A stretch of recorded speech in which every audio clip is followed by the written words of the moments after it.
हरिः आ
गुरुर्ब्रह्मा गुरुर्विष्णुः गुरुर्देवो महेश्वरः गुरुः साक्षात् परं ब्रह्म तस्मै श्री गुरवे नमः।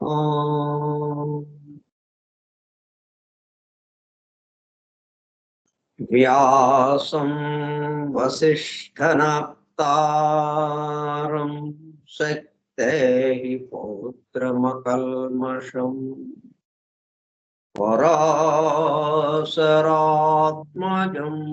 वन्दे सुकतातं तपोनिधिम् शुक्लाम्बरधरं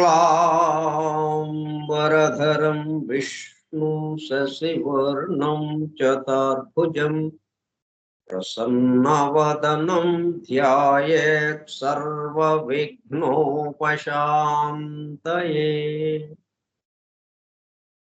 अगज आनन पद्मार्कं गजाननं महर्निशम् अनेकदं तं भक्तानाम् एकदन्तमुपास्महे। वक्रतुण्डमहाकाय कोटिसूर्यसमप्रभ निर्विघ्नं कुरु मे देव सर्वकार्येषु सर्वदा। सरस्वती नमस्तुभ्यं वरदे कामरूपिणी विद्यारम्भं करिष्यामि सिद्धिर्भवतु मे सदा। ॐ भूर्भुवस्सुवः ॐ तत्सवितुर्वरेण्यं भर्गो देवस्य धीमहि धियो यो नः प्रचोदयात्।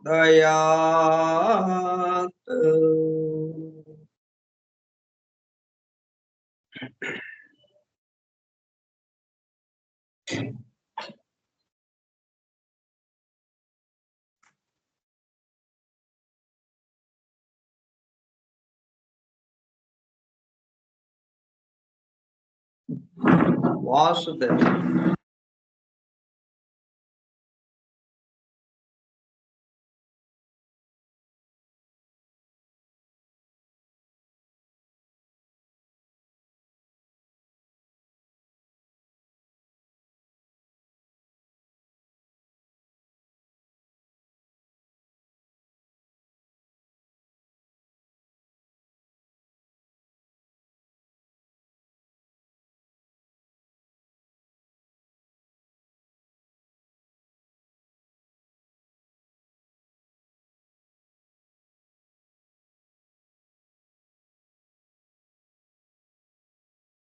కార్యక్రమ పరిచయ పత్రం.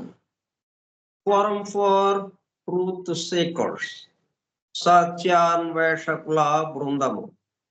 పరమ గురువులు హెలినా పెట్రోవ్నా బ్లవెట్స్కీ ద్వారా సమస్త మానవాళి ఆధ్యాత్మిక అభివృద్ధి పరిపూర్ణతల కొరకు అందించిన మ్యాగ్నమ్ ఓపస్ పరమాద్భుత దివ్య గ్రంథము ద సీక్రెట్ డాక్ట్రైన్, రహస్య సత్య సూత్రము, వాల్యూమ్ 1 కాస్మోజెనసిస్, ప్రథమ సంపుటము బ్రహ్మాండోత్పత్తి క్రమము. Part 1 Cosmic Evolution in 7 stanzas from the book of Dhyan.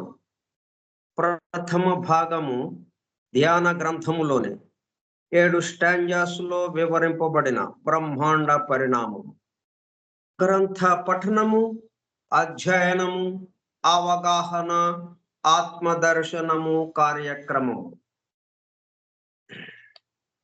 145వ పాఠము 29/5/2024 బుధవారము సాయంత్రం 4:30 గంటలు.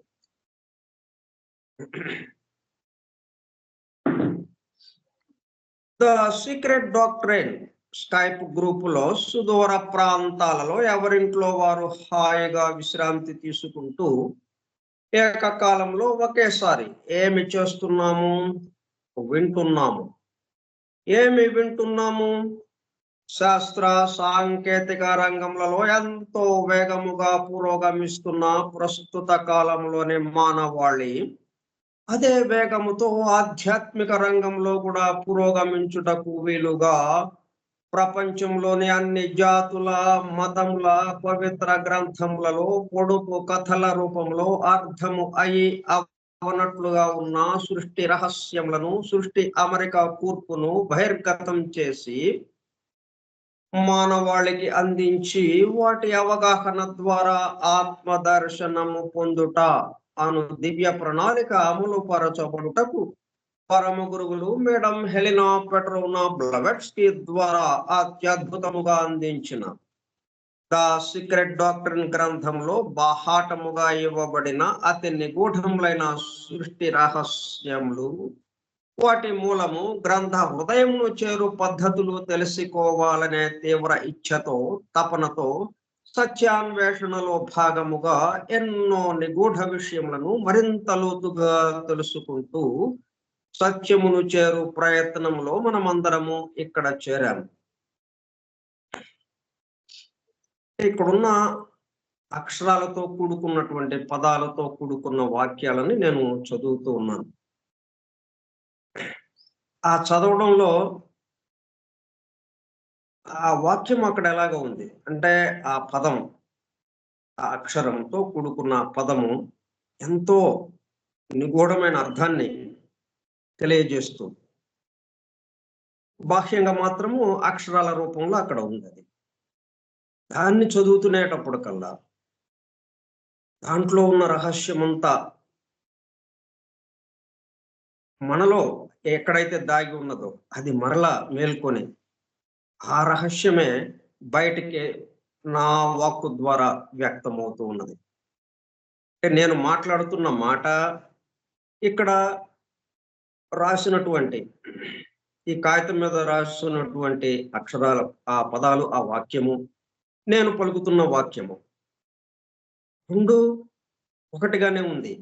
కానీ అక్కడ ఎంత మార్పు జరిగింది? దాంట్లో నిగూఢంగా రహస్యముగా దాగి ఉన్న విషయం ఏదైతే ఉందో అది నాలో మేల్కొని దానికి అనుగుణంగా ఆ వాక్యాన్ని నా నోటి ద్వారా, నా కంఠము ద్వారా బయటికి వ్యక్తీకరించబడింది.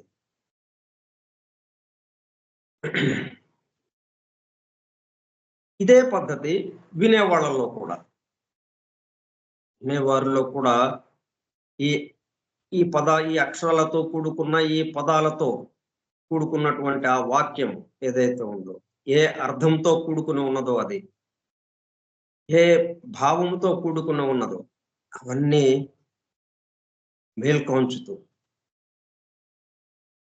మరలా అర్థం చేసుకోవటం, దాన్ని అనుభూతి చెందటం, వింటూనే అనుభూతి చెందటం. ఎందుకంటే అవన్నీ కదులుతున్నాయి మనలో.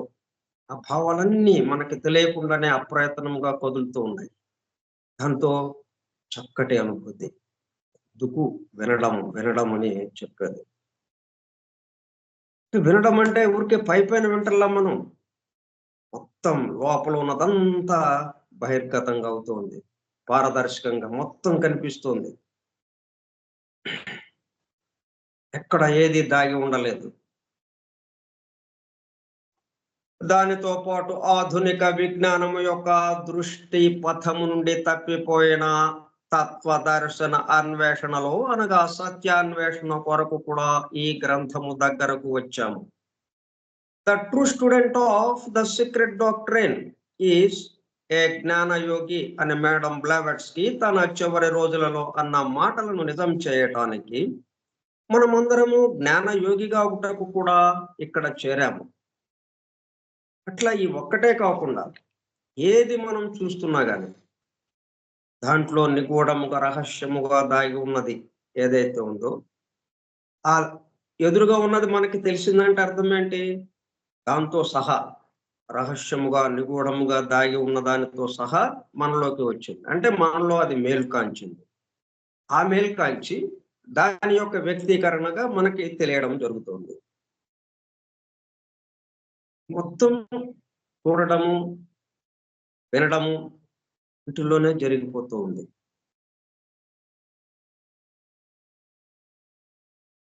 గత 2 సంవత్సరముల 8 నెలల కాలము పాటు ద సీక్రెట్ డాక్టర్ గురించి తెలుసుకోవడానికి ప్రయత్నించిన మనము ప్రస్తుతము ఇక్కడ చేరి ద సీక్రెట్ డాక్టర్ను తెలుసుకుంటూ ఆపై సమస్త విశ్వముగా రూపుదాల్చిన ద సీక్రెట్ డాక్టరెన్ యందు ప్రవేశించి ద సీక్రెట్ డాక్టర్ గా స్వస్థితి యందు మేల్కాంచుటకు చేస్తున్న చిరు ప్రయత్నమే ఈ కార్యక్రమము. ఈ దివ్య జ్ఞాన మహాయజ్ఞ కార్యక్రమంలో పాల్గొని చెవియొగ్గి వినుచున్న అనగా ఒళ్ళంతా చెవులు చేసుకుని వినుచున్న ప్రియ సత్యాన్వేషక సోదర శ్రోతలందరకు నమస్కారం. అంటే పంచేంద్రియాలన్నిట్లోనూ వినడము అనే ఫ్యాకల్టీ ఏదైతే ఉందో, వినడము అనే లక్షణం ఏదైతే ఉందో దాన్ని బయటకు తీసుకొచ్చాం. చూడడంలోనూ వినడమే, స్పర్శలోనూ వినడమే, వాసన, రుచి వీటిల్లోనూ వినడమే. మొత్తం పంచేంద్రియాలన్నీ కలిసి ఒకటే ఒక కర్తవ్యాన్ని నిర్వహిస్తుంది, వినడము.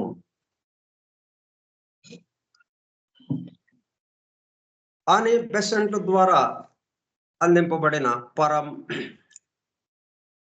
Universal prayer invocation.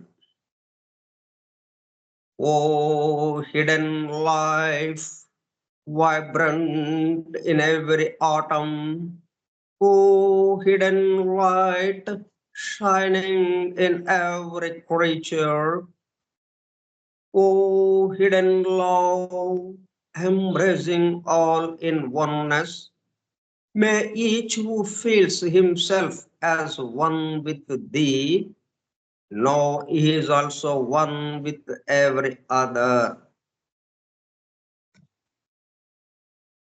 మనం స్టాంజా 1 మొదటి స్టాంజాలో ఉన్నాము. దానికి సంబంధించిన 8వ శ్లోకం ప్రారంభం చేసుకున్నాం. అది 2 భాగాలుగా ఇవ్వబడింది. మొదటి భాగం alone the one form of existence, stretched, boundless, infinite, causeless, and dreamless sleep. బహురూపంబులు ఏకరూపంబై హద్దులు లేని, అంతము లేని, కారణాలు లేని దిగంతాల పర్యంతం విస్తరించి. ఎవరు విస్తరించింది? ఆ ఏకరూపం. అంతకుముందు బహురూపాలన్నీ విస్తరించి ఉన్నాయి. అక్కడికక్కడే ఆ ఏకరూపం అంటే బహురూపాలన్నీ మళ్ళీ ముద్దగా అయిపోయి చిన్నిగా అయిపోతాయా? కాదు, మొత్తం అక్కడే ఉంటాయి. మొత్తం కలిపే ఏకరూపంగా ఉంది. అయితే మనకి బహురూపాలని మనకి భాషిస్తోంది. అది పర్యంతం విస్తరించి ఎట్లా ఉంది ఇప్పుడు? జాగ్రత్త స్వప్న అవస్థలను దాటి గాఢ సుషుప్తిలో కరగిపోవంగా.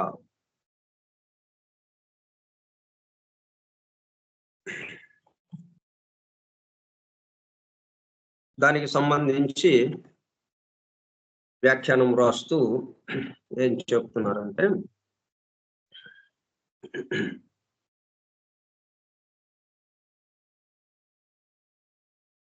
the secret doctrine carries this idea into the region of metaphysics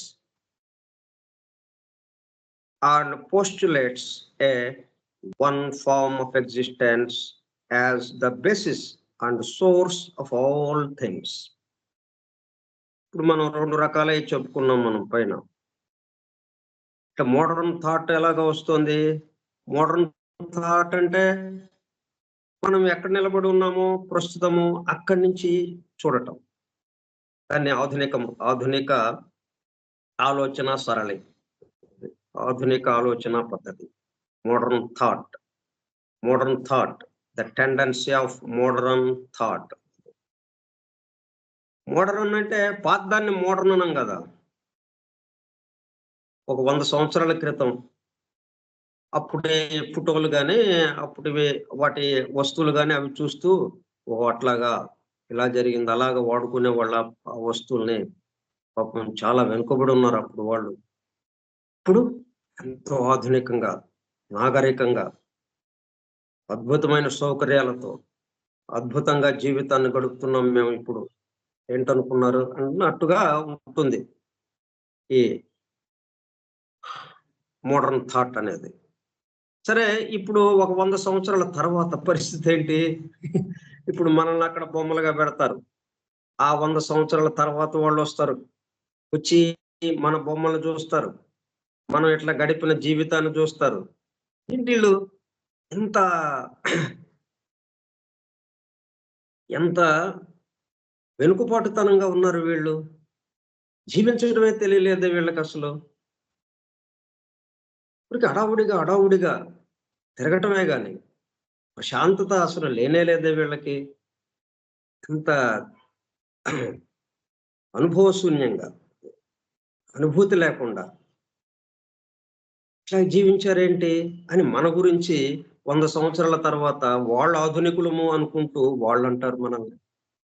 మనం ఎట్లాగైతే మన వెనకటి 100 సంవత్సరాల వాళ్ళని మనం ఎట్లాగా ఎగతాళి చేశామో, మనల్ని ఎగతాళి చేయటానికి సిద్ధంగా ఉన్నారు రాబోయే 100 సంవత్సరాల తర్వాత వాళ్ళు. మనకి ఈ మోడర్న్ థాట్ అంటే అలా ఉంటుందన్నమాట. సరే, ఇది ఏమైనప్పటికీ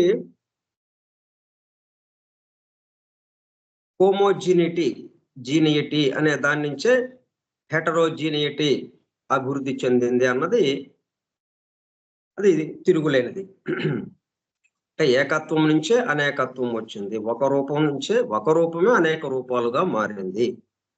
ఉన్నది ఒక రూపము, ఆ ఒక రూపం ఏమైంది? బహురూపాలుగా మారింది. అది ఇక్కడ విషయం. దానికి అది ఋషుల యొక్క దర్శనం. అయితే శాస్త్రవేత్తలు ఏం చేస్తున్నారు? ఇక్కడ జీవ శాస్త్రవేత్తలు కానీ, రసాయనిక శాస్త్రవేత్తలు కానీ, ఇక మిగతా సైన్సెస్ కి సంబంధించి శాస్త్రవేత్తలు కానీ, వీళ్ళందరూ ఏమంటున్నారు? ఎవరికి వాళ్ళకి వాళ్ళ మూలం ఏదో ఉండాలి. అంటే వాళ్ళు ఏదైతే ఒక భాగాన్ని పట్టుకొని, ఇప్పుడు బయాలజిస్ట్ ఉన్నాడు, మిగతా వాటితో సంబంధం లేదు వాడికి. ఒక్క జీవశాస్త్రానికి సంబంధించే చూసుకుంటాడు వాడు. ఈ రసాయన శాస్త్రవేత్త వస్తే దానికి దీనికి కలిపి చూడటం అనేది చేయరు వాళ్ళు. ఎవరిది వాళ్ళదే అన్నట్టుగా భావిస్తారు.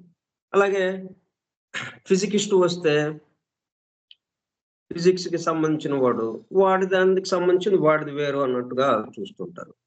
ఇట్లా ఈ శాస్త్రవేత్తల పరిశోధనలన్నీ ఏ విధంగా జరుగుతూ ఉన్నాయి, అన్వేషణ ఏ విధంగా జరుగుతుంది, ఎవరి దారిన వాళ్ళు అన్నట్టుగా వెళుతూ ఉన్నారు.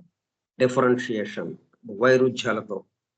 ఈ సృష్టి ఎలాగైతే వైరుధ్యాలతో నిండి ఉన్నదో, భిన్నత్వంతో నిండి ఉన్నదో, అనేక అంతరాలతో నిండి ఉన్నదో, దానికి అనుగుణంగానే వీళ్ళు నడుస్తూ ఉన్నారు.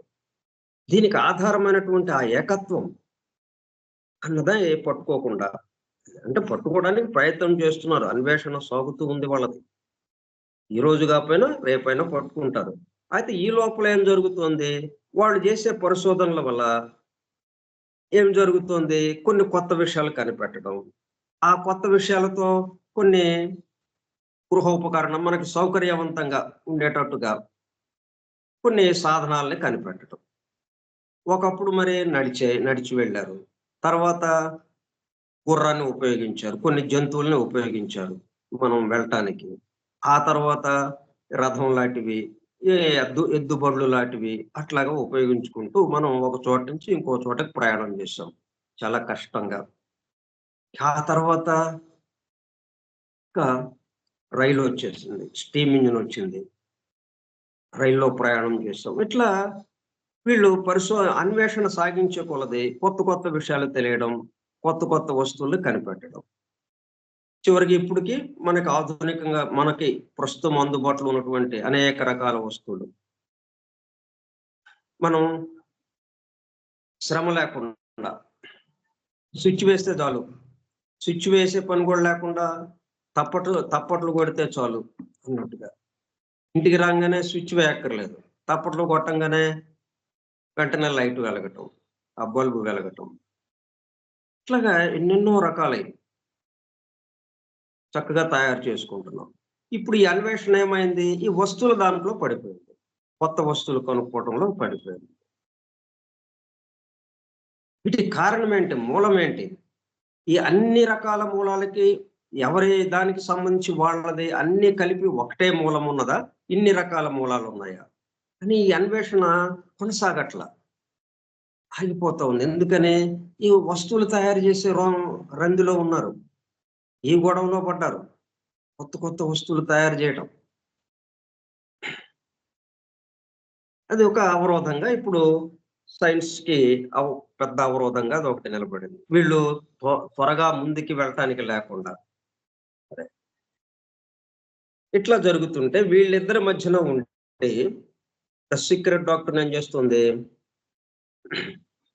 ఈ రహస్య సత్య సూత్రం ఏదైతే ఉందో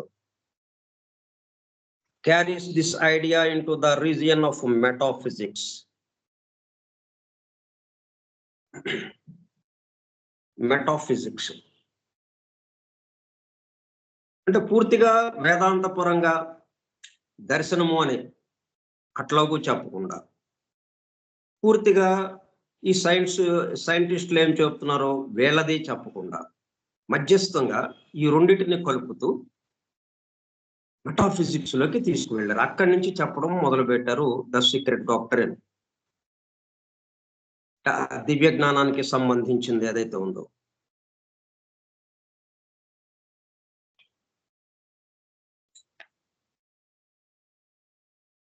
oh! Region of metaphysics.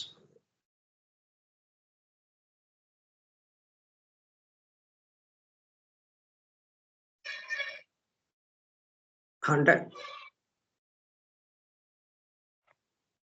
Reason అంటే ఆ ప్రాంతంలోకి. అంటే కొంత భాగము, ఆ పరిపాలన విభాగము ఇలాగేదైతే ఉందో, ఈ మెటాఫిజిక్స్ ఉన్న భాగంలోకి మనల్ని తీసుకువెళ్తుంది సీక్రెట్ డాక్ట్రైన్.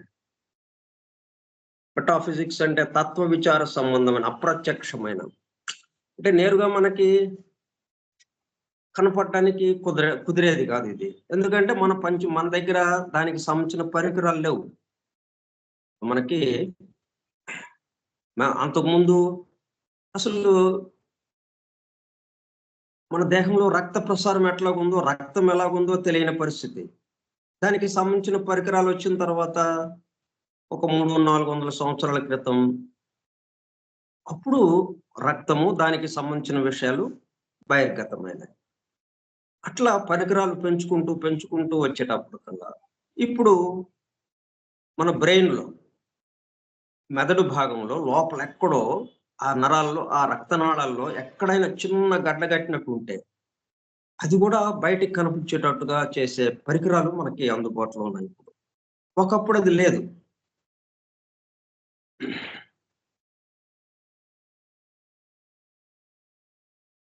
అట్లాగా ఈ మెటాఫిజిక్స్ అనే ప్రాంతంలోకి మనల్ని తీసుకువెళ్తూ ఉంది ఇది. అంటే వీళ్ళ యొక్క దర్శనాన్ని కూడా, ఋషుల యొక్క దర్శనాన్ని కూడా సైంటిఫిక్ వేలో, శాస్త్రీయంగా రుజువుపరుస్తూ మనకు అందుబాటులోకి తీసుకొస్తుంది ఈ దివ్య జ్ఞానము ప్రతిపాదించినటువంటి ద సీక్రెట్ డాక్ట్రైన్, రహస్య సత్య సూత్రము.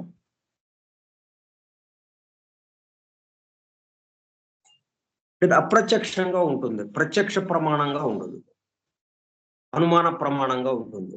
అంటే పొగ వస్తుంది అంటే అక్కడ తప్పనిసరిగా నిప్పు ఉండి ఉండాలి, నిప్పు లేనిదే పొగ రాదు అని అది ఖచ్చితంగా ఉండే రుజువులతో సహా ఉండేది అది.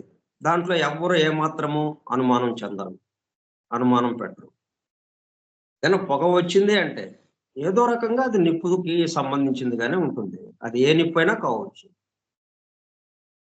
నిప్పుకి సంబంధించి అడవులు తగలబడుతున్న నిప్పు అది పొగ కావచ్చు. ఇల్లు తగలబడుతున్న పొగ కావచ్చు. ఏదన్నా ఆహ్, గిడ్డంగి ఏదన్నా, ఏది పత్తి బేళ్ళు ఉన్న గిడ్డంగి తగలబడుతున్నది కావచ్చు. ఏదైనా వెహికల్ తగలబడుతున్నది కావచ్చు. లేకపోతే సంక్రాంతి పండగకి భోగి రోజున మంటలు అది మా మనం మంటలకి ఇచ్చేస్తాం. కట్టెలు పేర్చి వెలిగిస్తాం అది. ఆ మంట భోగి మంట కావచ్చు, ఏదైనా కావచ్చు. కానీ పొగ ఉంది అంటే నిప్పు అక్కడ ఉండి తీరాలి అన్నది ఎట్లాగైతే ఉందో, అట్లాగా ఈ మెటాఫిజిక్స్ మొత్తాన్ని చూసి ఇదంతా ఇలాగ ఉంది కాబట్టి తప్పనిసరిగా ఒకటి అనేది అక్కడ ఉంది.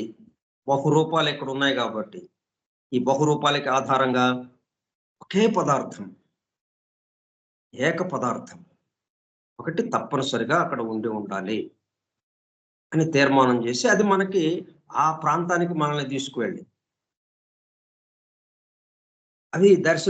అది మనకి ఇలా సైంటిఫిక్ వేలో ఎక్కడ ఏది ఊహ కాదిక. సైంటిఫిక్ వేలో మనకి వివరించడానికి ఈ ద సీక్రెట్ డాక్టర్‌ను, ఈ దివ్య జ్ఞానము, ఈ రహస్య సత్య సూత్రము మనల్ని తీసుకువెళ్తుంది. Metaphysics. Based on speculative reasoning and unexamined assumptions that have not been logically examined.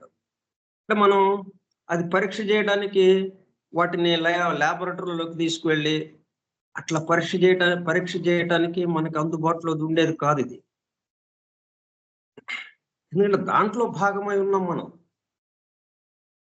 మనం పరీక్ష చేస్తున్నామని ఎవరైతే అంటున్నామో నేనే దానికి సంబంధించింది. నది సముద్రంలోకి కలిస్తే ఎలాగా నది ఉండకుండా ఉంటుందో, అట్లా దాన్ని మనం గమనించలేని వాళ్ళంగా ఉంటాం. దాంతో కలిసిపోయేటప్పుడు రియాలిటీ ఉంటేనే మనం అది ఉంది అని మనం చెప్పగలుగుతాం గాని,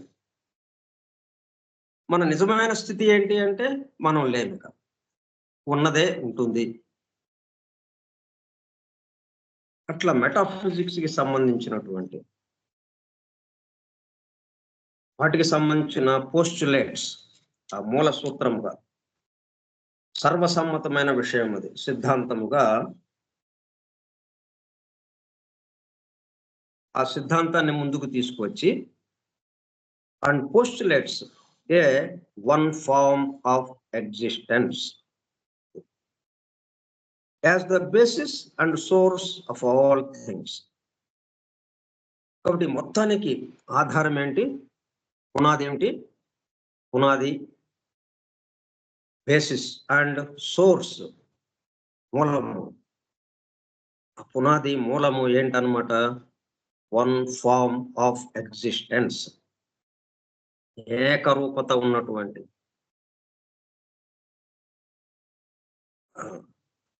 ఉనికి కలిగినటువంటిది, ఏకరూపతగా ఉన్న ఉనికి కలిగినటువంటిది ఒకటి ఉన్నది. ఈ మొత్తానికి అదే మూలము, అదే పునాది. పునాది అంటే ఇక అంతకన్నా అడుగునేముండదు అన్నట్టుగా ఉంటుంది. పునాది మనం ఎక్కడైతే ప్రారంభించామో అక్కడి నుంచి అన్నట్టుగా ఉంటుంది. అది పునాది. అట్లాగే దాని నుంచే మొత్తం బిల్డింగ్ అంతా పైకి 5 అంతస్తులైన, 100 అంతస్తులైన ఆ పునాది దగ్గర నుంచే పైకి లేచింది. ఆ మూలం దగ్గర నుంచే. అట్లా ఈ సమస్త విశ్వము, ఈ సమస్త సృష్టి ఒకటి నుంచే బహిర్గతమైంది. One form. ఒక రూపంలో నుంచే వచ్చిందిది. ఒక పదార్థం నుంచే వచ్చిందిది. రూపం అంటే రూపానికి కావాల్సింది పదార్థం. ఆ ఒక పదార్థం నుంచే ఉనికిలో ఉన్నది ఏదైతే ఉందో, ఒక పదార్థమే ఉనికిలో ఉన్నది. ఎగ్జిస్టెన్స్ ఉన్నది.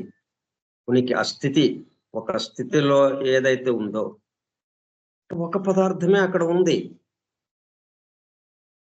అది ఈ మొత్తానికి ఆధారం అయిపోయి, ఈ మొత్తంగా తాను మారింది. ఇక్కడ ఇంకొక విశేషం ఏంటంటే, తనే ఆ వన్ ఫార్మ్ ఆఫ్ ఎగ్జిస్టెన్స్ ఏదైతే ఉందో, వన్ ఫార్మ్ అదే మొత్తానికి ఆధారంగా అయిపోయింది. మొత్తానికి కావాల్సినటువంటి పదార్థంగా తాను మారింది. రకరకాల రూపాలుగా. ఎన్నెన్నో అంతర్వులతో, ఎన్నెన్నో స్థితులతో, రకరకాలుగా ఉండేటటువంటి ఎంత మారిందెవరు? ఒక్క పదార్థమే. One form of existence. ఆ మూలము ఏదైతే ఉందో, పునాదిగా మూలముగా ఉన్నది.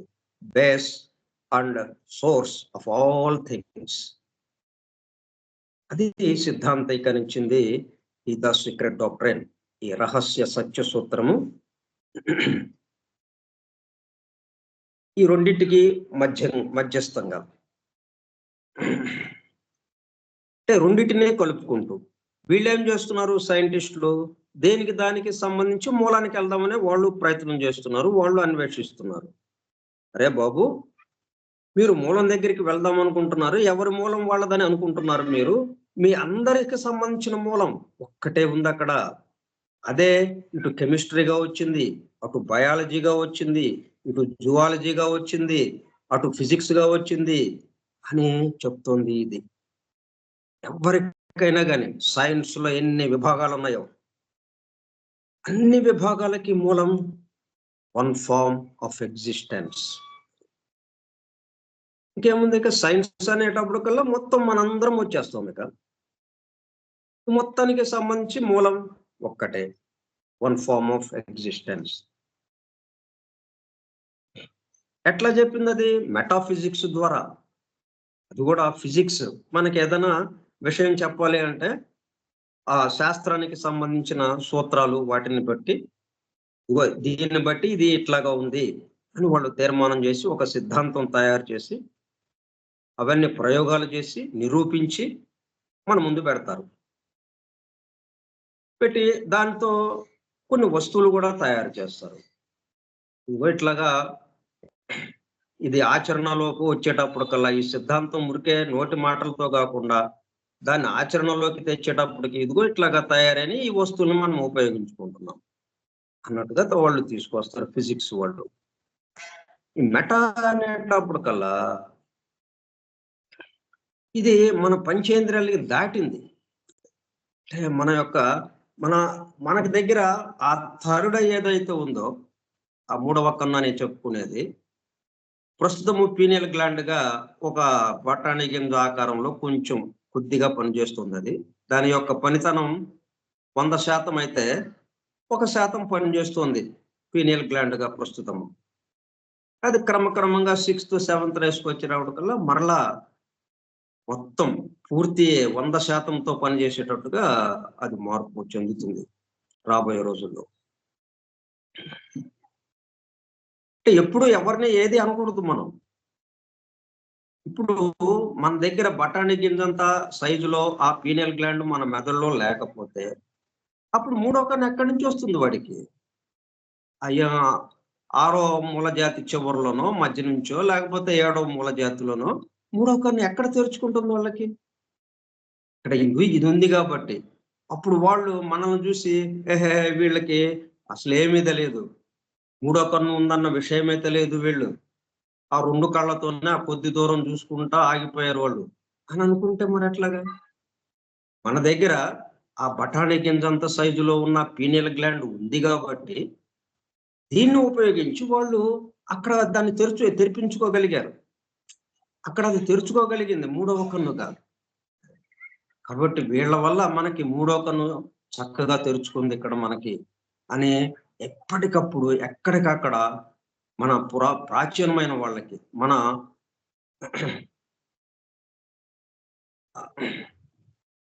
మన తాతల తండ్రులకి వాళ్ళకి మనం కృతజ్ఞత చెప్తూ ఉండాల్సిన అవసరం ఉంది. అండ్ అక్కడ లేకపోతే మన దగ్గర ఇటువంటి రావడానికి అవకాశం లేదు. అందువల్ల పాతని పాత ఒక రోత, కొత్త ఒక వింత అని మనం ఒక సామెతలాగా పెట్టుకున్నాం. కానీ అది పాత ఒక రోత కాదు. పాతది ఉంది కాబట్టి దాని నుంచి మనం ఈ కొత్త దాన్ని తెచ్చుకోగలిగాం. ఈ వింతగా ఉన్న దాన్ని తెచ్చుకోగలిగాం.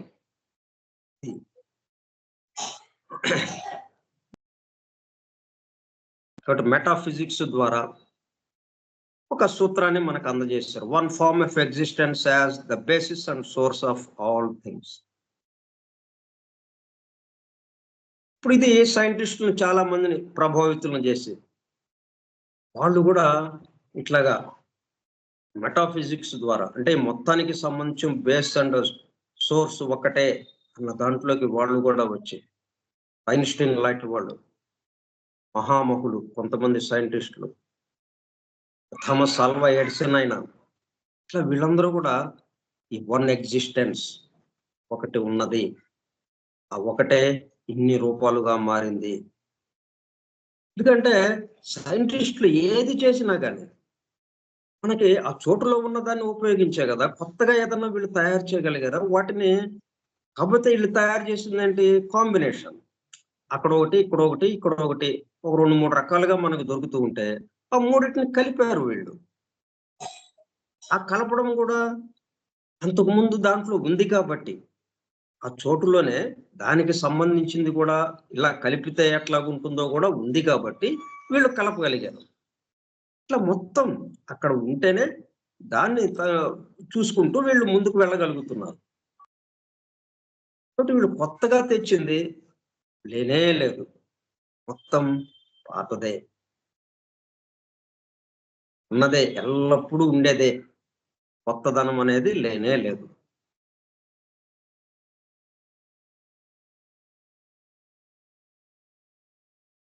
But perhaps the phrase, the one form of existence, is not altogether correct. అయితే ఇక్కడ కొంచెం అంటే సామాన్యంగా ఏంటి సాధారణంగా ఒక విషయాన్ని చెప్పేటప్పుడు ఈ మొత్తానికి సంబంధించి ఒక స్టేట్మెంట్ ఇస్తాం, ఒక ప్రకటన చేస్తాం, ఒక ఇది ఇట్లాగా ఉందండి అని. కానీ కొంచెం లోతుకు వెళితే దానికి సంబంధించి ఏమవుతుంది, బట్ పర్హాప్స్ ద ఫ్రేజ్ అంటే ఈ ఫ్రేజ్ ఏదైతే ఉందో అంటే సంపూర్ణ వాక్యంగా ఉంది కదా, చిన్నదిగా ఉన్నప్పటికీ వన్ ఫార్మ్ ఆఫ్ ఎగ్జిస్టెన్స్ అక్కడికి అది పూర్తిగా అర్థం వచ్చేటట్టుగా ఉంది సంపూర్ణ వాక్యంగా. దాన్ని ఫ్రేజ్ అంటాం. అటువంటి it's not all together correct. కానీ అట్లా చెప్పిన దాన్ని మనము ఇదే ఇంతవరకే, ఇంతకు మించి లేదు అంటానికి కూడా లేదు. మళ్ళీ అంటే మనం ఇప్పుడు ఎట్లా తీసుకెళ్తారు మనల్ని, నెమ్మదిగా ఒక్కసారిగా అక్కడికి తీసుకెళ్తే అసలు ఉక్కిరి బిక్కిరి అయిపోతాం. నదిని సముద్రంలో కలిపేసేస్తే ఇంకా ఎట్లాగా, నది సముద్రం దగ్గరికి తీసుకెళ్ళినా కానీ ఉక్కిరి బిక్కిరి అయిపోతుంది. అందువల్ల ముందు కొంత దూరం తీసుకెళ్ళి అక్కడి నుంచి దానికి కారణం ఉంటుందిగా. మరి ఈ వన్ ఫార్మ్ ఆఫ్ ఎగ్జిస్టెన్స్ అంటున్నామా, మరి వన్ ఫార్మ్ ఎక్కడిది,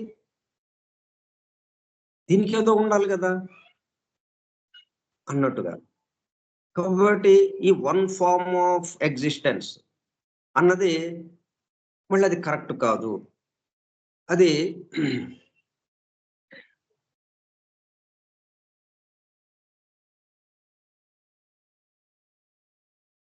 దాన్ని దిద్దాల్సిన సవరించాల్సిన అవసరం ఉంది దానికి.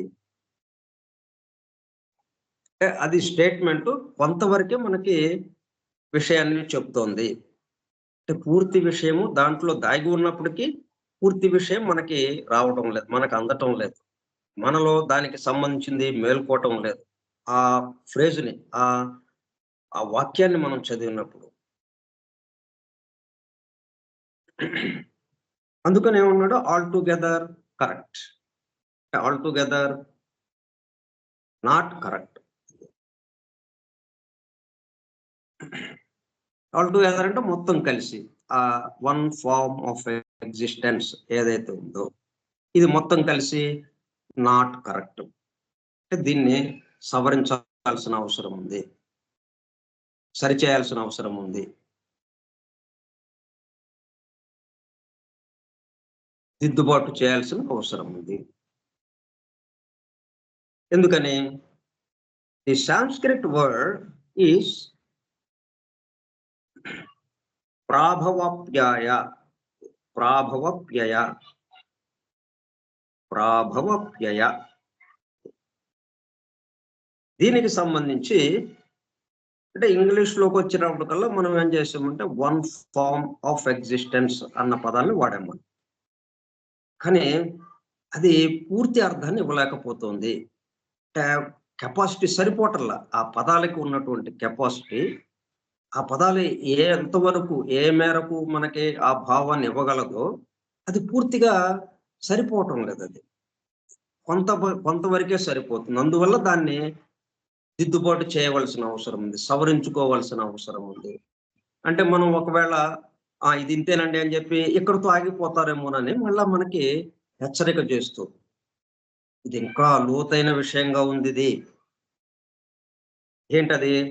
సాంస్క్రిట్ వర్డ్ దగ్గరికి వెళ్ళారు మళ్ళీ. ద సాంస్క్రిట్ వర్డ్ అంటే సంస్కృత పదం.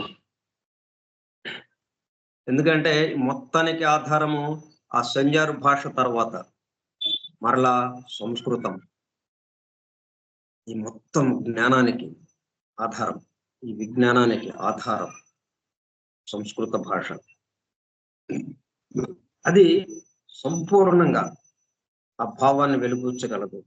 ఏ అక్షరాన్ని తీసుకున్నా, ఆ అక్షరాలు కలిసినటువంటి ఏ పదాన్ని తీసుకున్నా కానీ అక్కడ ఏదైతే ఉందో దాన్ని సంపూర్ణంగా అది వ్యక్తీకరించగలదు. ఓం, ఓంకారం ఉంది. ఆ ఓం అన్నది మొత్తాన్ని దాని కుక్షిలో నింపుకొని ఉన్నది. 3 విభాగాలుగా కలిసి ఆ ఊ మా అన్న 3 అక్షరాలు కలిసినటువంటి అక్షరం అది. 3 దశలుగా, 3 స్థితులతో ఈ విశ్వము ఇట్లా ఏకత్వం నుంచి అనేకత్వంలోకి వస్తుంది. ఆ విషయాన్ని అది చక్కగా మొత్తం పూర్తిగా అది చెప్పగలుగుతుంది ఏకాక్షరమైనప్పటికీ. ఇప్పుడు ఇది మనం వన్ ఫార్మ్ ఆఫ్ ఎగ్జిస్టెన్స్ అనేటప్పటికల్లా అది ఏ మేరకు మనం చెప్పాలో, అది ఉన్న విషయాన్ని ఉన్నట్టుగా మన ముందు ఉంచాలి అంటే అది సరిపోవటం లేదు. కానీ అంతకన్నా మించి ఇంకా మా భాష లేదు అక్కడ. ఇంగ్లీష్ భాష ప్రస్తుత అప్పటికి దాంట్లో పూర్తిగా అర్థం వచ్చేటట్టుగా ఇంకొకటి పదం లేదు కాబట్టి కొరవ ఉంది. ఇది దిద్దుబాటు, సవరించుకోవాల్సిన అవసరం ఉంది. దానికి సంస్కృతం నుంచి మనకి చెప్పడానికి ప్రయత్నం జరుగుతుంది. ద సంస్కృత వర్డ్ ఈజ్ అంటే ఇక్కడ చెప్పవలసినది ఏంటనమాట, ప్రాభవప్యయ. The place or rather plane whence emerges the origination and into which is the resolution of all things, says a commentator. పురాణాలని వ్యాఖ్యానం చేసినటువంటి వాళ్ళు ఈ విషయాన్ని ఇట్లా చెప్పారనమాట. ప్రాభవప్యయ అనే పదాన్ని వాడారు. The one form of existence అన్నదానికి ప్రాభవప్యయ. అప్పుడు అది పూర్తిగా సంపూర్ణమైనటువంటి అర్థాన్ని ఇచ్చేటట్టుగా, సంపూర్ణమైన భావాన్ని, తాత్పర్యాన్ని తెలిసేటట్టుగా అది మనకి ఆ పదం నిలబడి ఉంది అక్కడ. ప్రాభవ అంటే ప్రభవ అంటే ప్రభవించటం, అంటే వెలిక్కి రావటం, బహిర్గతం అవటం. అపి అయ అంటే ఎక్కడో దాగి ఉన్నది, అక్కడి నుంచి బయటకు వచ్చింది ఇది. దాగి ఉన్నది బయటకు వచ్చింది. బయటికి వెడలి మనకి ఇట్లా వ్యక్తమై మన కంటికి కనిపిస్తూ ఉంది అన్న అర్థంతో ఆ ప్రాభవప్యయ అనే పదం ఉందన్నమాట. The place or rather plane అంటే ఎక్కడి నుంచి వచ్చిందనమాట. ప్లేస్ ఓ స్థలము గానీ లేకపోతే స్థలము, అనువు, చోటు, ప్రదేశం ప్లేస్ అంటే. రాదర్ అంటే దీనికంటే ఇంకా మనం ఘనంగా చెప్పుకోవాలంటే, ఇంకా మేలుగా చెప్పుకోవాలంటే రాదర్ అంటే ఏంటి?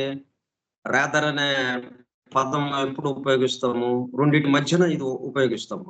అంతకుముందు దానికన్నా అంతకుముందే కొంచెం ఆహ్, బాగానే ఉపయోగించిన పదం అది. ఆ పదం కన్నా ఇంకా మేలైన పదం ఉంది ఇదిగోండి అని చెప్పి రాదర్ ప్లేన్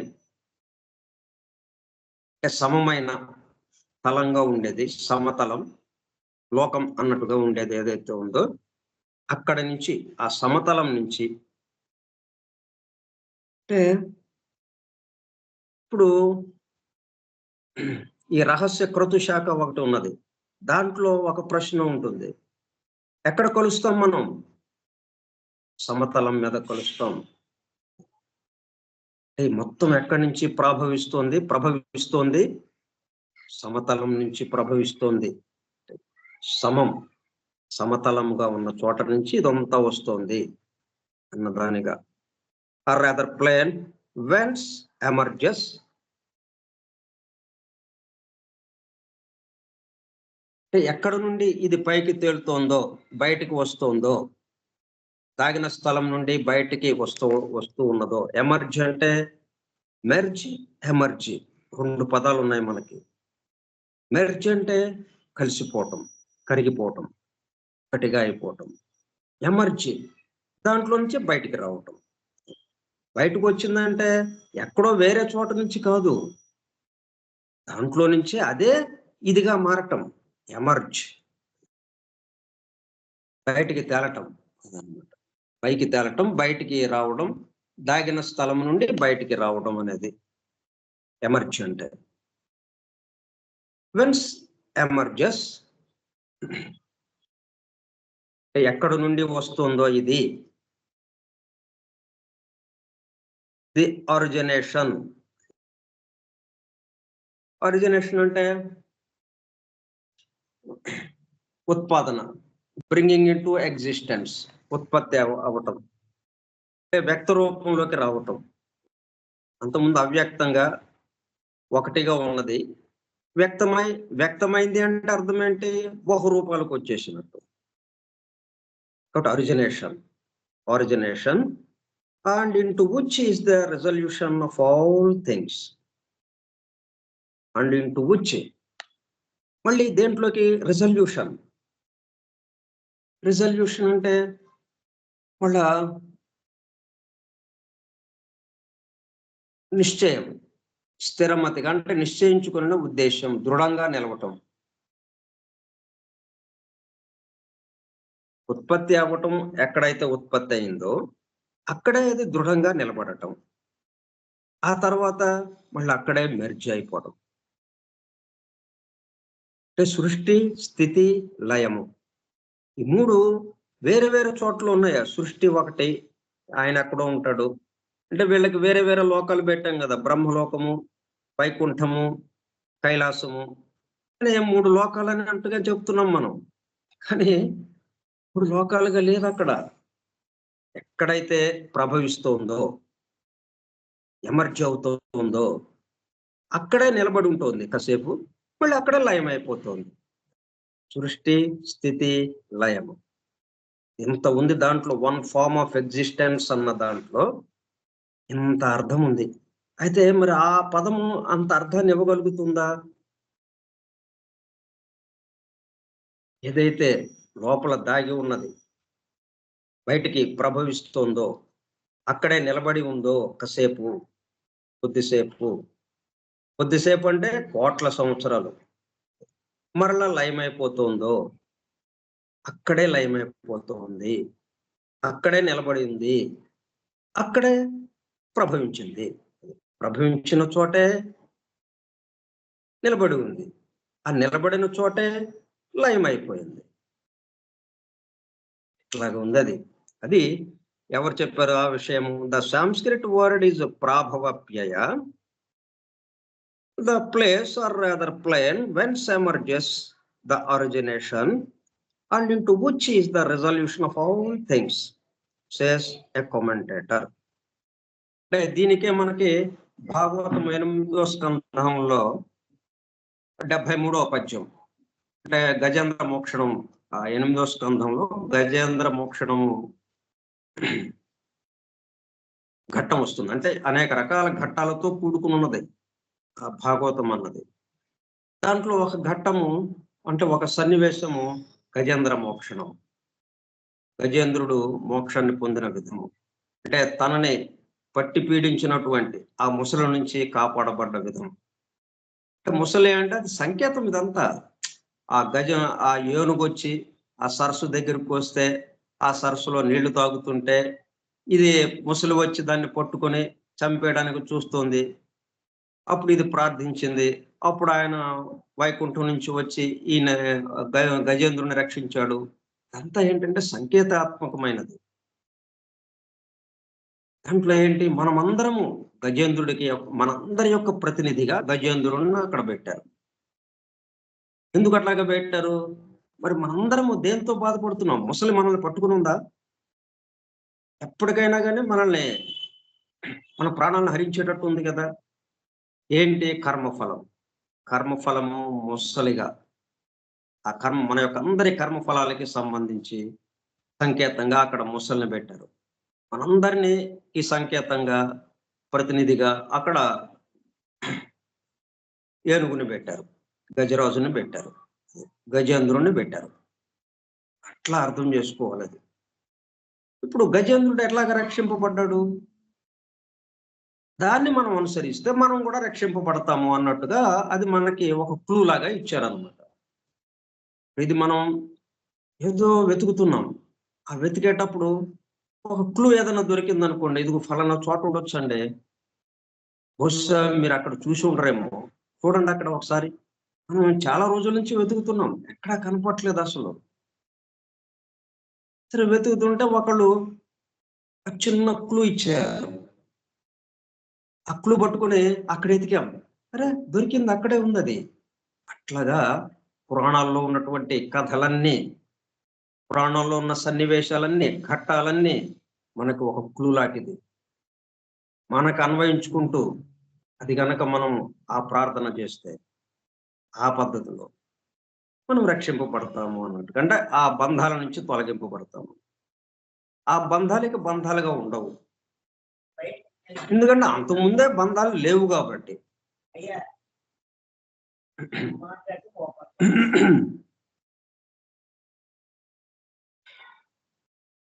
కాబట్టి దాంట్లో ఏమి ఇచ్చారు? 73వ పద్యం. నాయక ప్రార్థిస్తున్నాడు అనమాట. ఇక తను ప్రయత్నం చేశాడు. ఎంత ప్రయత్నం చేసినా ముసలి యొక్క పట్టు నుంచి విడిపించుకోలేకపోయాడు. ఇప్పుడు ఇక ప్రార్థన చేయటం మొదలు పెట్టాడు. మరి వాడి పేరేంటో తెలియదు, ఎవరో తెలియదు. ఎవ్వని చే జనించు జగమెవ్వని ఎందుడిందు లీనమయ్యుండు.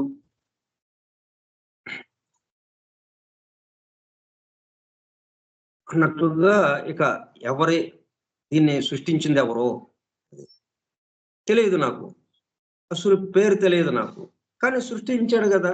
కాబట్టి ఇక్కడ ఎదురుగా ఈ సృష్టి అంతా ఉంది కాబట్టి ఇది ఎవరో సృష్టించి ఉండాలి. కాబట్టి ఆ సృష్టించిన వాడెవరో, ఆ సృష్టించి ఊరుకున్నాడా? దీన్ని చక్కగా నిలిపి ఉంచాడు. అట్లా నిలిపి ఉంచిన వాడెవడో అట్లాగా ఎక్కువ కాలం అలాగే నిలిపి ఉంచేశాడా, వదిలేసి అలాగా? లేదు, లయం చేసుకుంటున్నాడో, ఎవరు లయం చేసుకుంటున్నారో, ఎవరు నిలిపి ఉంచారో, ఎవరు దీన్ని సృష్టిస్తున్నారో, నిర్వహిస్తున్నారో, లయం చేసుకుంటున్నారో, ఈ మొత్తానికి పరమేశ్వరుడు ఎవరు? మొత్తానికి అధికారి. పరమేశ్వరుడు అంటే అర్థం ఏంటి? ఈశ్వరత్వం అంటే అధికారం. పరమ ఈశ్వరుడు, మొత్తానికి అధిపతి ఎవరో పరమేశ్వరుడు. వాణ్ణి నేను ప్రార్థిస్తున్నాను నన్ను రక్షించమని అన్నట్టుగా ఏదైతే ఉందో ఆ సృష్టి స్థితి లయలు అది ఇక్కడ ఇచ్చాడు మనకి ఇక్కడ. The place or rather plane whence emerges the origination and into which is the resolution of all things. ఎక్కడైతే ప్రభవిస్తోందో, ఎక్కడైతే సృష్టింపబడుతుందో, ఎక్కడైతే వెలికి వస్తోందో, వ్యక్తమవుతోందో, ఆ వ్యక్తమైన చోట కొద్దిసేపు స్థితి చెందుతోంది, మరలా లయమైపోతుంది. ఎమర్జ్, మెర్జ్, అక్కడే మెర్జ్ అయిపోతుంది. మెర్జ్ అయిన చోటే ఎమర్జ్ అవుతుంది. అటువంటిది ఈ వన్ ఫార్మ్ ఆఫ్ ఎగ్జిస్టెన్స్ అది ఒకటి ఉన్నది అక్కడ. అదే అనేక రూపాలుగా మారిపోతుంది. అనేక రూపాలు ఎక్కడి నుంచి వచ్చినాయి దానికి? అంతకు ముందు అనేక రూపాలుగా ఉన్నదే ఏకరూపమైంది అది. మరలా ఇప్పుడు ఏకరూపం కాస్త అనేక రూపాలుగా మారింది. ఉంటే అనేక రూపాలుగా ఉంటుంది, లేకపోతే ఏకరూపంగా ఉంటుంది. అట్లా ఒకటే రెండు రకాల స్థితులను కలిగి ఉంటుంది. అది చెప్పడానికే ఈ దీంట్లో ఈ వన్ ఫార్మ్ ఆఫ్ ఎగ్జిస్టెన్స్ అన్న పదాన్ని వాడారు.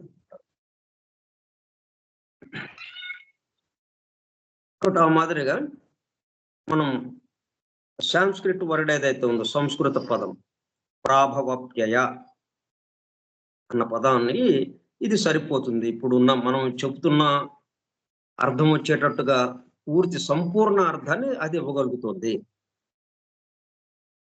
ఎందుకంటే అదే సృష్టి ఎమర్జ్ అవ్వటం, బయలువెడలడం, కొద్దిసేపు ఉండటం, మరలా మెర్జ్ అయిపోవటం, మరలా లయం అయిపోవటం. సృష్టి స్థితి లయము ఎక్కడైతే జరుగుతుందో అక్కడ ఇది గాఢ సుషుప్తిలో కరిగిపోయి ఉంది ప్రస్తుతము. గాఢ సుషుప్తిలో కరిగిపోయిందంటే లయమైంది. లయమైందంటే ఎక్కడ లయమైంది? అంతకుముందు ఉన్న స్థితి ఎక్కడైతే ఉందో ఆ స్థితిలోనే. ఆ స్థితి ఎక్కడది? అంతకుముందు సృష్టించిన స్థితే, సృష్టింపబడ్డ ప్రదేశమే. అంతకుముందు సృష్టింపబడ్డ ప్రదేశం ఏదైతే ఉందో, అంతకుముందు ఆ ఉనికి ఏదైతే ఉందో, సృష్టించిన ఉనికి అది స్థితి చెంది తర్వాత ఇప్పుడు లయమైంది. కాబట్టి సృష్టి స్థితి లయములకి ఆ ప్లేస్, ఆ ప్లేన్, ఆ రాదర్ ఏ ప్లేన్, ఆ తలము సమతలంగా అది ఉంది, లోపలికి దాగి ఉంటుంది. సృష్టి వ్యక్త సృష్టి అయింది. వ్యక్త సృష్టి అయ్యేటప్పటికల్లా అలా పైకి లేచినట్టు అయింది. సముద్రం సమతలంగా నిశ్చలంగా ఉంది, కదలిక లేకుండా అన్నట్టుగా. మనం సముద్రం ఒడ్డున కాకుండా మధ్యలోకి వెళ్ళామనుకోండి, ప్రశాంతంగా ఉంటుంది. అలలు ఉండవు, ఏం లేదు, చాలా ప్రశాంతంగా నిశ్చలంగా ఉన్నట్టుగా ఉంటుంది, సమతలంగా ఉంటుంది. అప్పుడు ఒక అల వచ్చింది, పైకి లేచింది. అంటే సృష్టి అలా పైకి లేచి కొద్దిసేపు ఉంది, తర్వాత మరలా అలా సముద్రంలోకి వెళ్ళిపోయింది, సముద్రంలో కలిసిపోయింది. ఎక్కడ అలా వచ్చింది? సముద్రం ఉన్న చోటే కదా.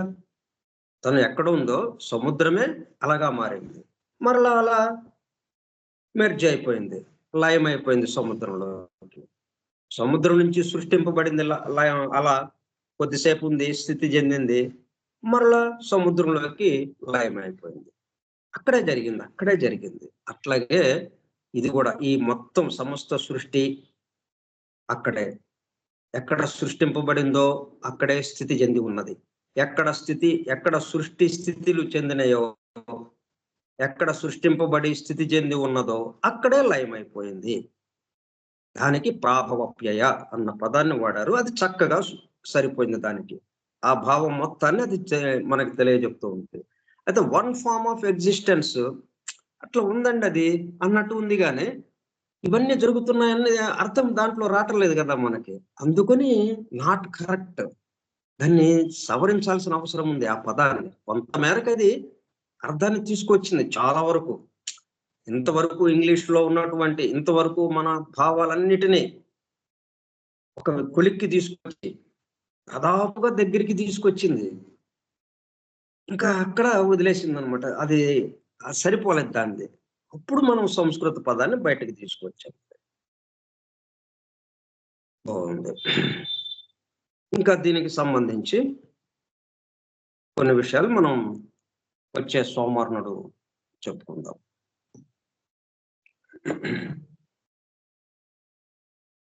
హ్మ్. స్వస్తి ప్రజాభ్యః పరిపాలయంతాం న్యాయేణ మార్గేణ మహీం మహిషాః బ్రాహ్మణేభ్యः శుభమస్తు నిత్యం లోకాः సమస్తాः సుఖినో భవంతు లోకాः సమస్తాः సుఖినో భవంతు లోకాः సమస్తాः సుఖినో భవంతు. ఓం శాంతి శాంతి శాంతి. ఇప్పుడు మీరేం చేస్తారంటే, ఆ సీక్రెట్ డాక్టర్ మీ అందరి దగ్గర ఉండుంటుంది కాబట్టి, ఈ భాగం ఒకసారి మీ సొంతగా చదువుకోండి. మీరు చదువుతుంటే మీలో అనేక భావాలు కదులుతాయి. ఎందుకంటే అది మొత్తం ఏ ఏ ఏ ఉద్దేశాలతో, ఏ భావాల్ని చెప్పడం కోసం, మనకు అందివ్వటం కోసము ఆ అక్షరాలు అక్కడ నిలబడి ఉన్నాయో, ఆ పదాలు, ఆ వాక్యాలు అవి మనలో మేల్కుంటాయి. అది చదువుతూ ఉంటే.